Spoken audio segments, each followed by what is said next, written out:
me. But Okay, great. And we are live.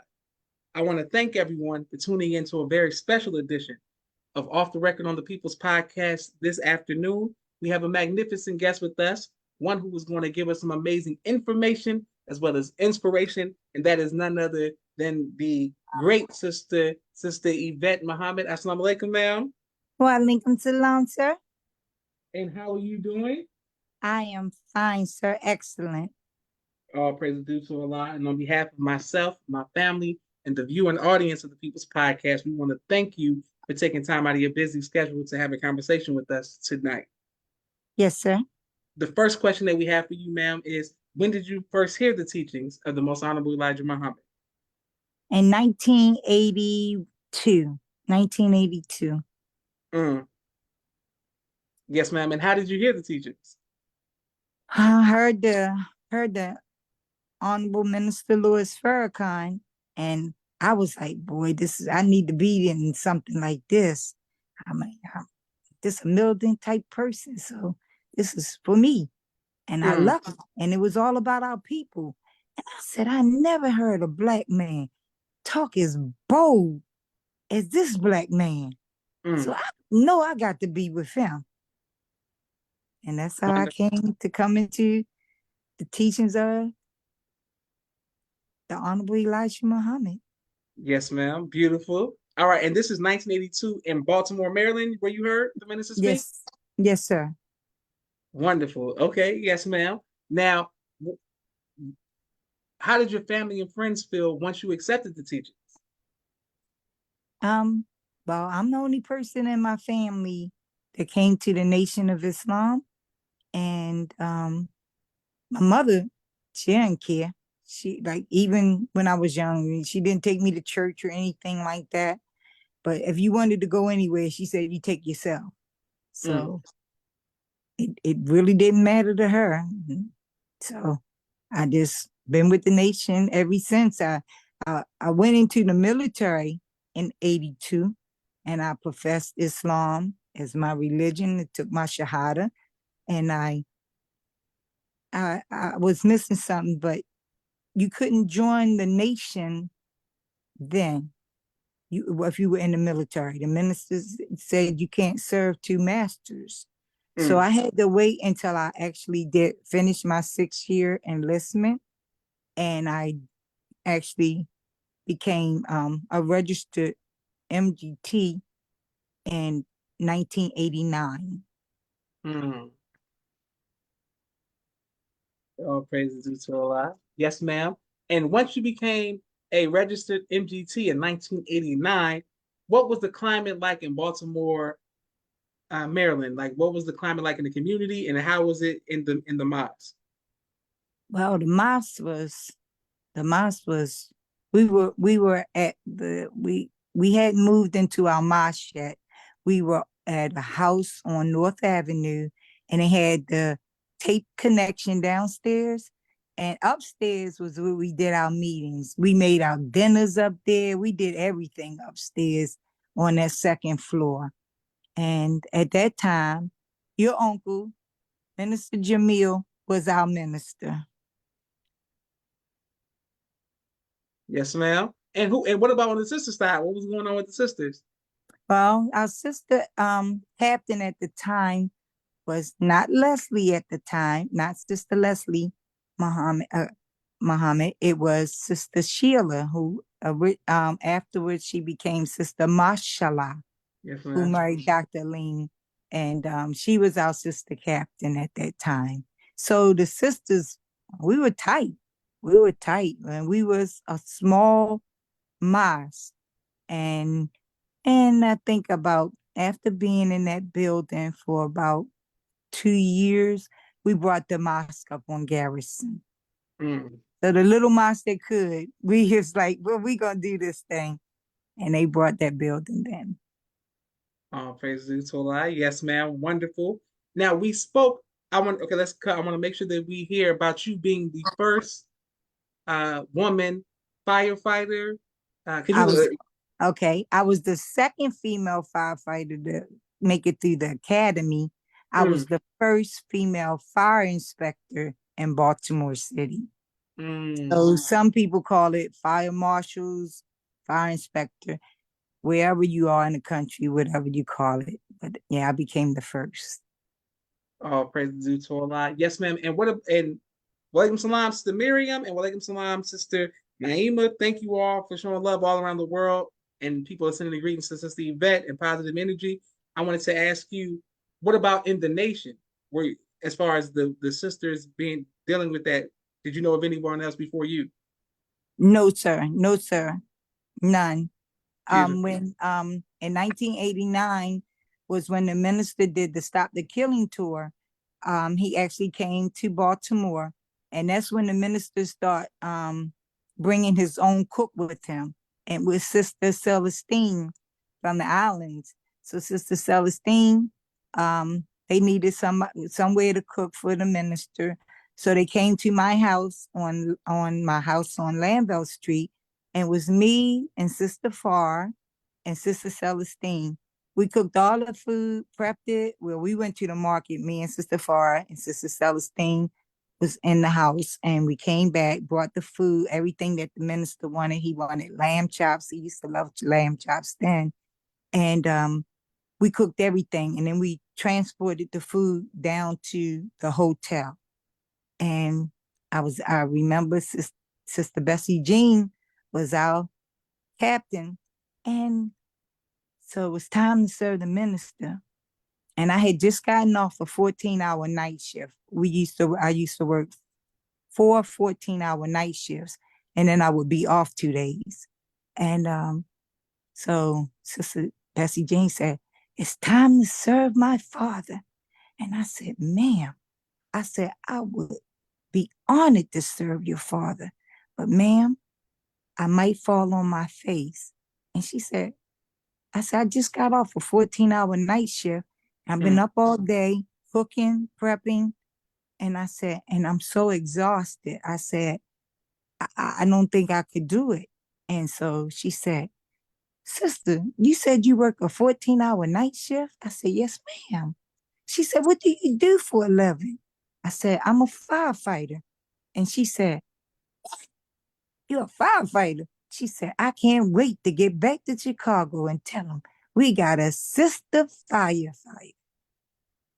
So that was my cooking for the minister, use my house. And I remember my grandmother telling me, she said, "Yvette, I'm gonna buy you some, when I hit that lottery, I'm gonna buy you some windows." "Okay, grandma." I said, "All right." So I ain't waiting on no mystery God. I brought my own windows. So then my grandma said, "That I'm gonna buy you some brand new doors." And there's no mystery God. So I brought my own doors. So then my grandma would stop telling me when she hit the lottery, she was going to buy me something. Because I said, "Grandma, you're never going to hit that. It's never. Nobody hits that." And she died. She never hit the lottery. So, but I guess she hit the lottery when she made it to the Father. So. Yes, ma'am. Great perspective. And thank you very much, Sister Yvette, for your great testimony and transparency. Brother Larry Muhammad Jr. says, Assalamu alaikum, family. Walaikum salam, Brother Larry Muhammad Jr. I'm assuming that's Brother Larry Jr. out of Baltimore. Thank you for all your showing love, sir. And, shout out to your father as well. I His wanted to father, add, his father was actually a firefighter with me. what? Okay, Yes. okay. Praise be to Allah. Okay, Baltimore holding down the firefighters. That's amazing. Now, Sister Yvette, if there are young people who are watching who want to go into, my brother-in-law as a firefighter, what advice would you give to the younger generations about going into in the fire department? It's a great profession. I mean, where else can you go work for 20 years and get a retirement? Mm, But you have to have a love and a heart for that. I would tell anybody. It doesn't have, when I was at the academy, they used to say, fireman, fireman, fireman. I said, "Why you just can't say firefighter?" Because mm, it doesn't have a sex to it. Women can be firefighters. I'm not um, as strong as a man. I have upper body strength like a man, but I have lower body strength because I bear children. mm, So I mm, had to use different techniques than a man to be able to accomplish the same mission that a brother could do. But mm. it's not like a woman couldn't do that. And so I just had one of my nephews in the mosque. He just became a firefighter for Baltimore County, and he said I inspired him. And then I got an award for all these awards June the 21st from the mayor, from the governor, from Senator Van Hollen, from the controller, state and city controller. And a young man came up to me. He said, "Do you remember me?" And he said, "Remember I was driving the bus for MTA?" Because after I stopped fighting fires, I started driving the MTA bus for Maryland because I had my CDL. And he said, "You were talking about being a firefighter and you encouraged me to be a firefighter." He said, "When I listened to you and you were telling me about your professions, he said, I could always drive a bus," because I told him I could always drive a bus as long as I held that CDL. So he said, "So I came to be a firefighter and now I'm a pump operator." And I said, he bring his fiance over to me. He said, "This is my fiance." And I Mm. said, "I am so proud of you." And here is a young man telling me, two men telling me I encouraged them to do a profession that it was only three of us in the whole city of Baltimore for the longest time. And then, my this third female firefighter, she became the first female in suppression, in fire suppression. I had already become a fire inspector, and the first female firefighter, um, she lost her job because of drug use, but she still was an inspiration to encourage us that we could do anything, anything.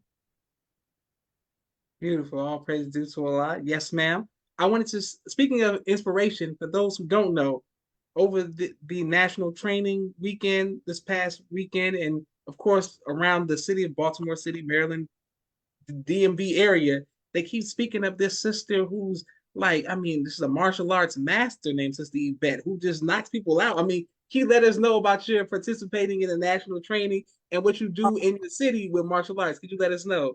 Okay.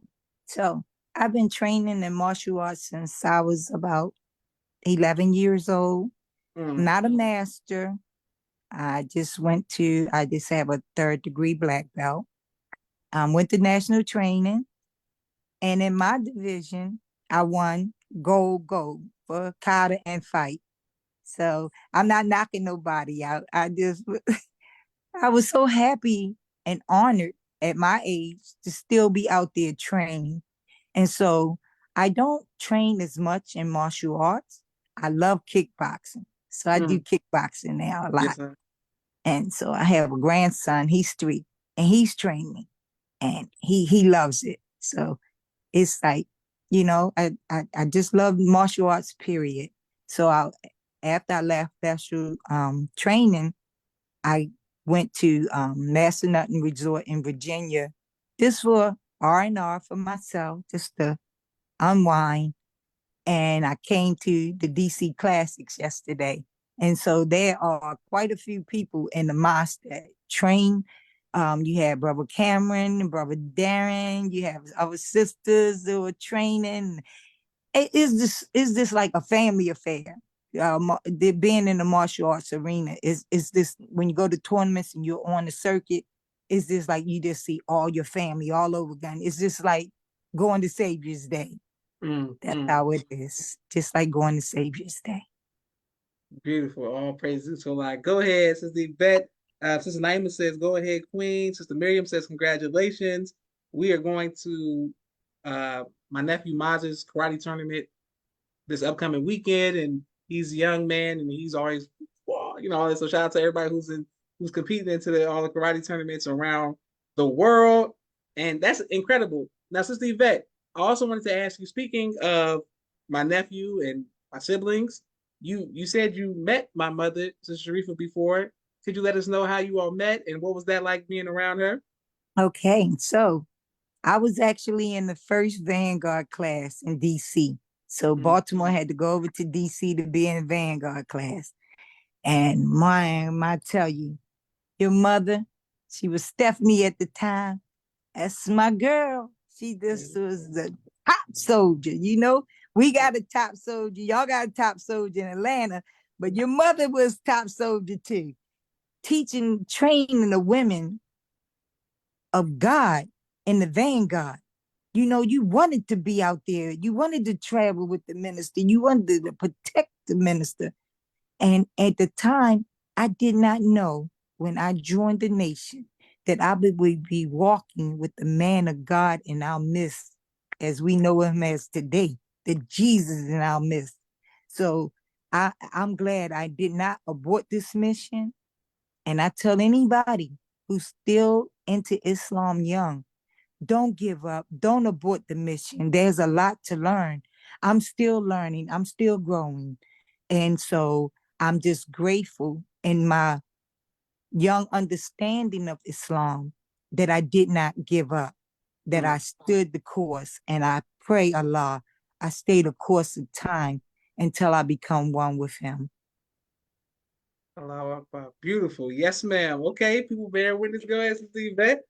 Teaching per usual. I wanted to ask you, have you ever been faced with fear?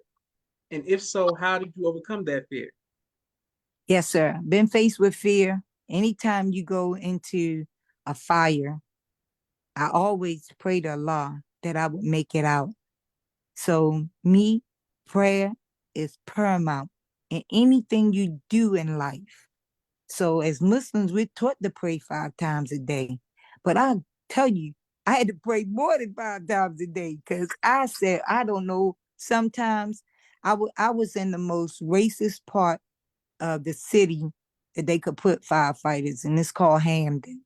Ain't nothing but crackers over there. And I remember showing up at my firehouse. I was on the bus. I had my gear, but I had my white 19 on. And I went in that firehouse and I told those people, I'm with the Nation of Islam. And if any of y'all say anything to me out of the way, the FOI gonna kill y'all. So them crackers didn't bother me in that firehouse at all. At all. Oh, praise to Allah. Yes, ma'am. And then I had Brother Larry. He was our captain, Brother Yes, Larry ma'am. Jr. His father was the captain. So he was already in the fire department. He said, we knew we had a sister soldier and coming in the ranks into the fire department. So I don't know what Brother Larry said to all the black firefighters, but I had mad respect, much respect. Oh, praise to Allah. And not just salute to you, but salute to your family as well. And salute to the believers of Muhammad Mosque number 6 in Baltimore for always holding it down. Thank you all for making sure that our Sister Yvette was safe. And man, all praises due to Allah. We have a brief 60-second commercial break for all of the sponsors of the People's Podcast. And we're coming right back to Sister Yvette. Please let us know which city you all are watching. We're grateful for every like, share, and anonymous cash app. Thank you very much. Shout out to all the subscribers, the People's Podcast affiliates. One moment.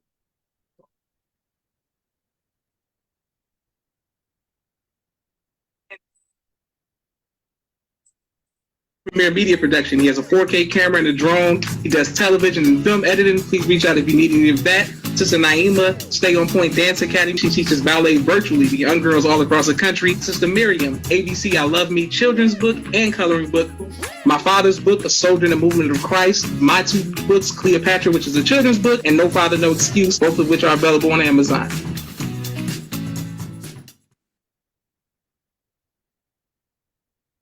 Okay, great. We're right back with our sister, Sister Yvette. My next question, ma'am, is for you to have been in the Nation of Islam since 1989. That requires a lot of faith. What advice would you give to the future generations about the importance of holding on to our faith and just being 10 toes down in Islam?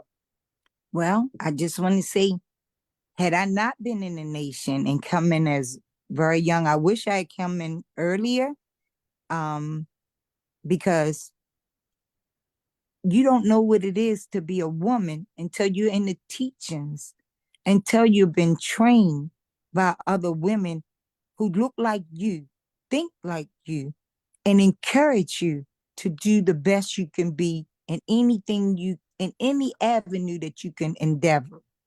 So me being a sister in the nation has taught me so much about myself, about my people, and about the world, because we're not just here in our own little cities, but we travel internationally, and we have to be show people who we are and whose we are, because we are the women of God.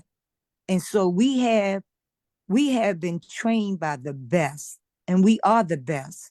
So, we come from greatness. So why not? Why not us? God came 9,000 miles for us. I thank Allah for Master Farad Muhammad, because he traveled 9,000 miles for our redemption. He heard our moaning and our crying, and he said, I'm coming to get my people. And through him, through the Honorable Elijah Muhammad, he told the minister, you'll get all of our people. I believe that. So hang on, because you in for the best ride in your life. For your Oh, life. to a lot. Beautiful. Yes, ma'am. Okay, now, Sister Yvette, speaking of your life and the best ride, what has been the greatest joy in your life?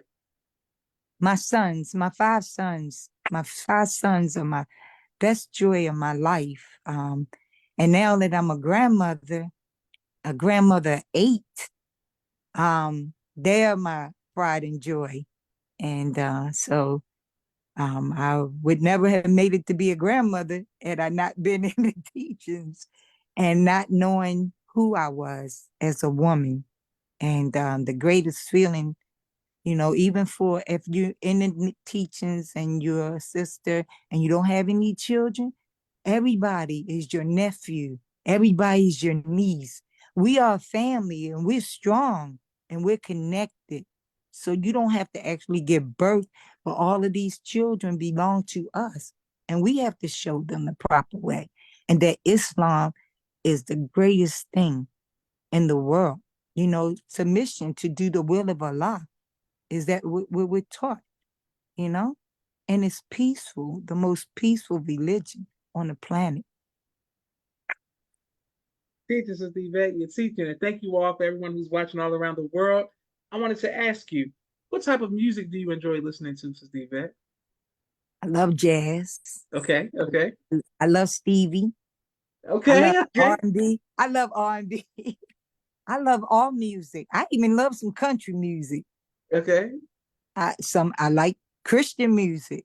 Yes, As ma'am. long as it has meaning to me and the words. And my son asked me, my youngest son is 25, and he said, Mom, what makes a song great? I said, when you know bits and pieces of all these songs. I said, you can tell me you know bits and pieces of that stuff they putting out there now. That's not music. I Mm, said, but I can tell you bits and pieces of the oldie but goodies, boy. I said, and he loved Aaron Neville like me. So I love okay, the Neville brothers. okay, And okay. I had him listening to Aaron Neville.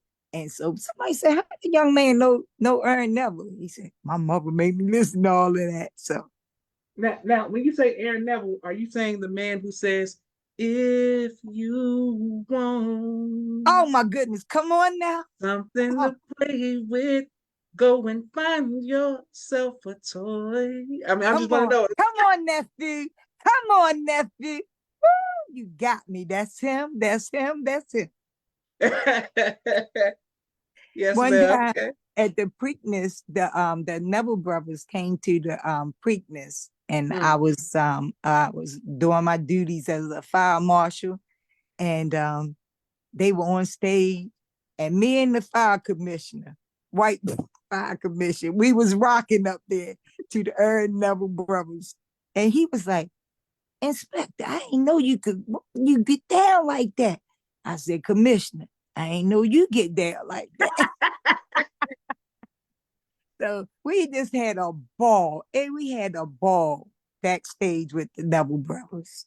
wonderful. For all praise due to Allah. Yes, ma'am. Thank you all for watching. I also wanted to just let you know this is the event that, on behalf of myself, my family, and the viewing audience of the People's Podcast, that we love you. We're sending nothing but positive energy to you and your family. I look forward to seeing you in person. I can't wait to, just get a better. I want to meet your family as well. I want to meet your children and just stay connected. The fact that you know my uncle and my mother and Your we father too, and your father too, okay, coming okay, I over didn't to know. DC, coming over to DC with the brothers as they going through the projects and taking over the dope busters. Oh, we go back a long, long way, long, long way.